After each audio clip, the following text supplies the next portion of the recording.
What's going on, everybody? My name is Ryan, and today I want to talk about the dawn of Sony. Are we on the verge of Sony taking over companies like Nikon and Canon?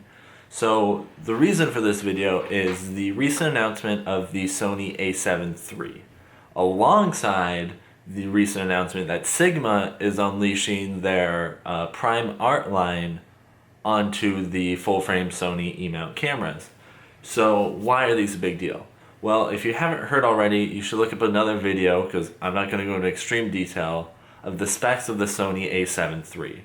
Basically, the shortest and quickest way I can explain it is they took the focusing system of the A9 and the every other feature of the A7R III and put it together.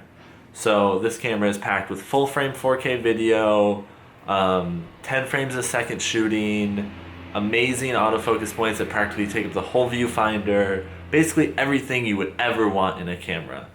As of right now, I'm a Nikon shooter. I have a D750, and if you were to line these two up on a spec sheet, in terms of quality, like image quality in terms of megapixels and things like that, and dynamic range, matches right up. Blows it out of the water in terms of video, blows it out of the water with that 10 frames a second. So really what I'm saying is this camera is huge. For an entry-level camera, it does it all. But Sony's big drawback that they've always had, in my opinion, their biggest shortcoming has been lenses. There hasn't been a whole lot of third-party lenses, and Sony themselves hasn't created a whole range of glass for their cameras. They don't have the range of going all the way up to 300, and they still don't. But in the last practically, let's say, a year, Sony has come out with a new 70-200, new 24-70, and I don't know what their wide angle was, but it's something to 24. All what they call the Holy Trinity. And so they released that. And then right after this announcement, I don't even think it was 24 hours afterwards, Sigma's like, hey, we're working on the art lenses coming out for Sony full frame. And that just changes the game. Sigma's art lenses are absolutely phenomenal. They're really highly renowned for their quality to price ratio. And so I'm super excited for these because I am someone I've been eyeballing the Sigma art lenses for a while. I've been talking to people about it. I'm a huge proponent for those Sigma art lenses because of the cost to quality ratio. And now the biggest drawback for Sony is I can't get those. There's no budget option. I either have to buy like a freaking Zeiss Batis lens or get some cheapy little 50 1.8, which, don't get me wrong, nifty 50s are fantastic, but that was like the struggle. Now with this Sigma art lens, I can get it all. This really breaks a lot of barriers for Sony, and it's going to change the tides for camera companies. This is huge. I think now is well, not now, but we are on the dawn of Sony becoming a bigger player than they're going to knock either Canon or Nikon off their seat pretty soon here.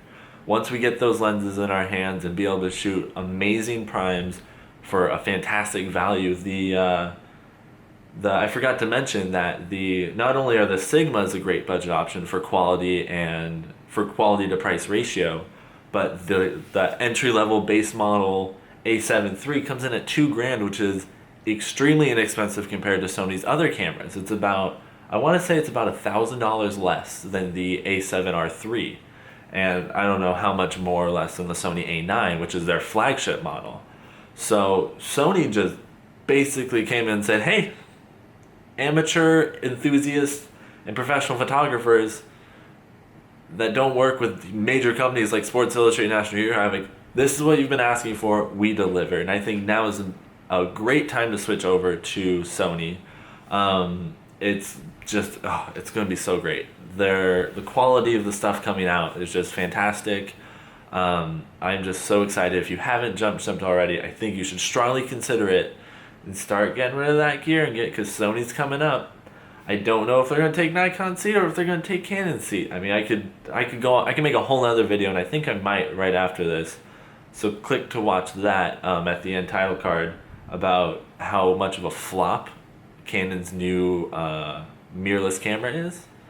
But Sony's making moves, and you know what?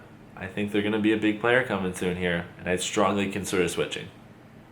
thank you so much for watching this video. I really appreciate it. If you want to watch another video of mine, you can click right over here.